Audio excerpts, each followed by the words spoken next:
Salut tout le monde, c'est Spidey, j'espère que vous allez tous très bien. On se retrouve aujourd'hui les amis pour une nouvelle vidéo post-Deadpool et Wolverine. C'est la deuxième puisqu'hier, comme vous le savez, vous avez eu la vidéo des 30 détails cachés qui d'ailleurs aura le droit à une deuxième partie avec 30 nouveaux détails qui arrivent très prochainement. Elle est déjà tournée, il faudra que je la sorte sûrement la semaine prochaine. Mais voilà, il y a 30 nouveaux détails qui arrivent. Aujourd'hui, on se retrouve pour parler de la fin de ce film. Une fin qui a fait beaucoup parler, vous le savez si vous êtes un petit peu sur les réseaux. Il y en a plein qui ont été déçus, il y en a plein qui se demandent si ça ne tease pas quelque chose. Aujourd'hui, je vais répondre à toutes ces questions. Est-ce que cette fin tease quelque chose un petit peu secrètement? Est-ce que cette fin est décevante? Eh bien, c'est ce que l'on va voir. Premièrement, je vais vous résumer tout ça, je vais vous donner mon avis et enfin, je terminerai par vous dire si, oui ou non, ça tease quelque chose. Bref, ça va être hyper intéressant. Comme d'habitude, le like, le partage et l'abonnement, c'est hyper important. Ça me soutient et ça me fait plaisir. Et si mon contenu vous plaît, ça vous permet de revenir la prochaine fois. Et je vous invite ce soir, évidemment, à être présent sur le live de la San Diego Comic Con. Je vous rappelle du coup que ce soir c'est le panel de Marvel Studios et à l'occasion je serai en live donc dans la nuit de samedi à dimanche. On commencera vers 2h, le panel commence à 3h, donc voilà, de 2h à 4h du matin je serai en live, peut-être même plus, pour suivre les annonces de la San Diego Comic Con. Donc suivez ce live, venez avec nous, ça va être incroyable, je pense que ça va être un live légendaire, le meilleur live de la chaîne je pense. Donc bah voilà, soyez présents, ça peut être très cool et voilà, plus de présence forcément, plus d'ambiance pour vivre ces annonces de folie.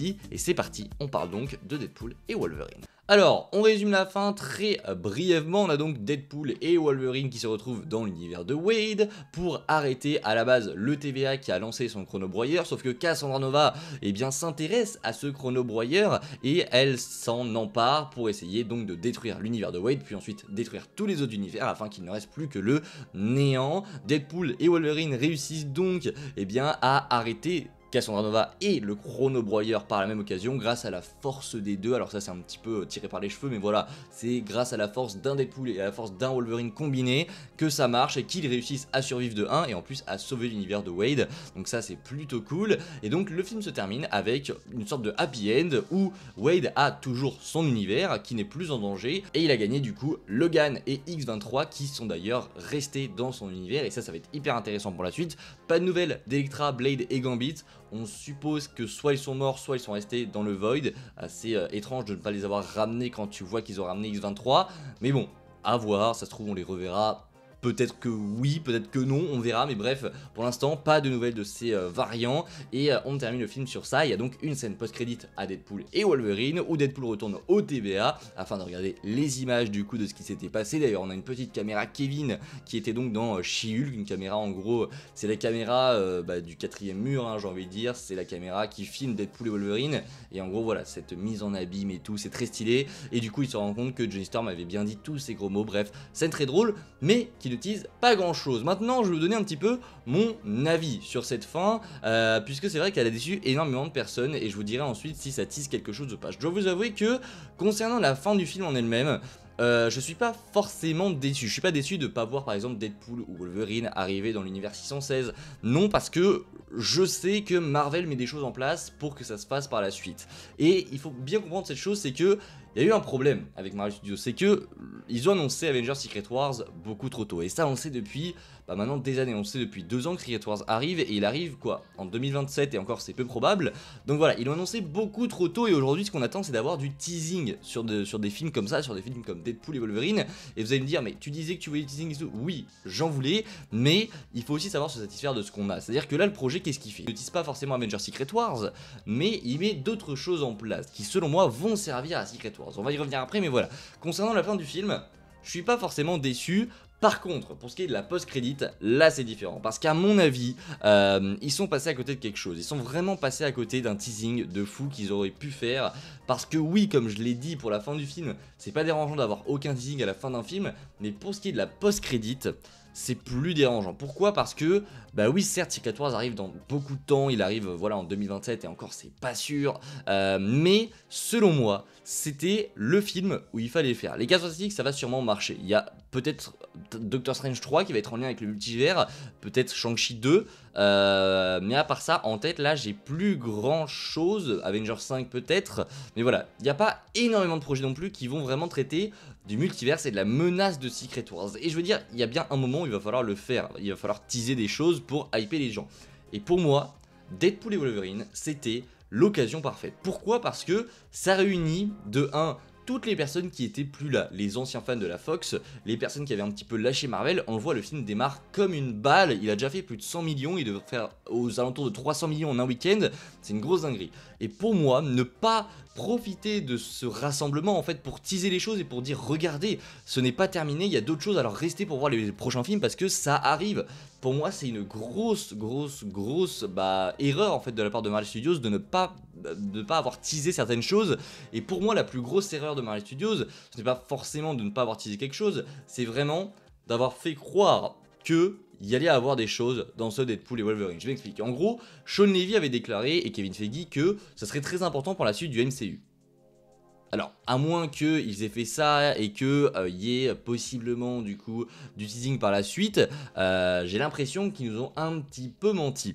Et un petit peu beaucoup. Alors, soit, comme je vous l'ai dit, ils ont vraiment mis des choses en place qui auront un impact très fort sur la suite du MCU, mais en soi, dans le film, il n'y a rien qui tease quelque chose pour la suite concernant le MCU. Ça conclut la Fox, mais en aucun cas ça ne tease des choses pour le MCU, ça ne tease rien, juste on voit des éléments du MCU qui étaient là, on te dit que Deadpool et Wolverine et X-23 pourraient revenir, mais en aucun cas, jamais on te dit, voilà, il y a des choses qui vont arriver et on te les glisse ici dans le film, non, absolument rien. En plus, Kevin Feige avait dit, en termes d'impact, si Infinity War est un 9 et Endgame est un 10, alors Deadpool et Wolverine est un 8 en termes d'impact sur le MCU. À quel moment ?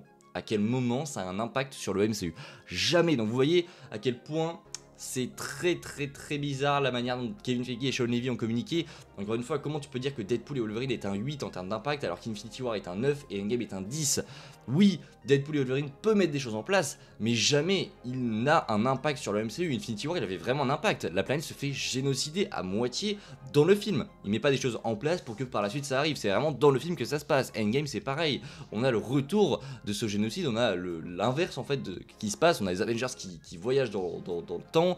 On a des impacts, on a vraiment du teasing pour la suite. On ouvre de nouvelles portes. Là, on t'ouvre une porte, c'est le fait que Deadpool et Wolverine puissent revenir, mais il n'y a pas grand chose. Il n'y a pas grand chose, et maintenant je vais essayer un petit peu de vous expliquer pourquoi ça pourrait teaser quelque chose, selon moi, concernant Deadpool et Wolverine. Comme vous l'avez vu, c'est une fin assez ouverte, c'est une fin qui vraiment est en happy end, et à mon avis, la stratégie de Marvel Studios, c'est vraiment de préparer le terrain avant Secret Wars. Et préparer le terrain pour eux, c'est dans chaque film, faire en sorte que, à la fin de chaque film, ils soient prêts à arriver dans l'univers du MCU. Là, on le voit, les 4 Fantastiques, ce qui va se passer, c'est que on sait leur univers va soit être détruit, soit, enfin bref, ils vont avoir un problème et ils vont être poussés à arriver sur l'univers 616. Pour Deadpool et Wolverine, je pense que c'est pareil, je pense que voilà, ils sont prêts maintenant à arriver dans l'univers du MCU et le TVA, ils ont conscience que Deadpool et Wolverine existent, il y a même le chasseur Béquins qui dit à un moment on aura besoin de vous, donc voilà, c'est une petite phrase qui ne veut rien dire, c'est juste un teasing comme ça, très léger, mais c'est clairement pour te faire sentir que Marvel Studios met ses pions en place et qu'après ils vont commencer à relier ces pions petit à petit pour arriver du coup jusqu'à Secret Wars. Et je pense que c'est vraiment ça leur stratégie, mettre en place des choses sans forcément créer de lien, parce que là il n'y a aucun lien, et sans forcément teaser des choses, mais au bout d'un moment on va commencer à projet par projet voir que ah oui on tease Deadpool et Wolverine, ah oui Deadpool et Wolverine sont là, ah oui les 4 Fantastiques sont ici, on commence à lier tout ça, ils vont arriver sur l'univers 616 pour aider les Avengers. Voilà, je pense que ça va se passer comme ça, et c'est pour ça qu'on n'a pas forcément de teasing dans ce Deadpool et Wolverine. Encore une fois, ça se trouve, je me trompe, peut-être que cette stratégie que je vous ai mis là n'est pas celle de Marvel Studios, mais si ce n'est pas ça, je comprendrai pas forcément. Mais en tout cas, ce qui est sûr, pour faire un petit bilan, c'est que cette fin, elle est plutôt cool. Quand tu regardes outre le teasing qu'on aurait pu avoir, la fin est plutôt cool. Il y a un vrai problème de communication de la part de Marvel Studios où ils t'ont fait croire certaines choses et c'est pas vrai. Mais d'un autre côté, je pense qu'aussi c'est pas forcément un problème de rien avoir, parce que Secret Wars a été lancé beaucoup trop tôt et là on est vraiment sur une stratégie de Marvel Studios de mettre des pions en place et d'ensuite, dans quelques années, les relier pour arriver à Secret Wars. Voilà ce que je peux vous dire, ça n'utilise rien directement, mais ça aura plutôt un impact concernant la suite du MCU. J'espère que cette vidéo vous a plu, si c'est le cas, n'hésitez pas, like, partage, abonnement. J'ai essayé de tout vous résumer à la fin, c'était un petit peu bordélique, mais écoutez, c'est des vidéos où on part un petit peu comme ça, à parler pendant 10 minutes, et ça fait plutôt du bien, parce que j'avais besoin d'extérioriser sur cette fin qui a fait beaucoup parler. Je trouve pas qu'elle soit décevante, simplement que, voilà, faut, je pense, s'imaginer ce que va faire Marvel Studios et non pas s'attendre à avoir du teasing tout le temps. Il y a forcément des gens qui seront déçus, moi-même j'étais déçu à la base et je continue de me dire que c'est une erreur de ne pas l'avoir fait, mais voilà, quand on part de cette erreur, qu'on regarde ce que Marvel Studios pourrait faire avec, et ben on se rend compte que ça pourrait être plutôt cool. Bref, on se dit à ce soir pour le live mythique, je vous le dis, ça va être incroyable. Prenez soin de vous, c'est le plus important. Je vous dis à la prochaine, c'était Spidey, prenez soin de vous, ciao tout le monde.